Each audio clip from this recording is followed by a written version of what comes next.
Your kitchen sink collects a lot of grime.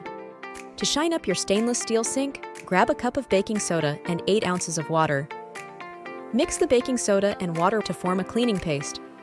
It's perfect for stainless steel. Apply the paste to your sink with a sponge. It gently scrubs without scratching. After scrubbing, rinse your sink well. Look at that shine. Our kitchen is now sparkling clean. Wow, we've done it! We've made our home sparkle with all natural homemade cleaners. Thanks for joining us on this green cleaning journey. If you love these DIY cleaning tips, remember to hit that like button, subscribe for more, and share this video with your friends. Let's spread the joy of natural cleaning with cheap, effective ingredients. We'd love to hear how these cleaners worked for you. Drop a comment below with your experience or any questions you might have. Thanks again for watching. Keep living clean and green, and we'll see you in the next one.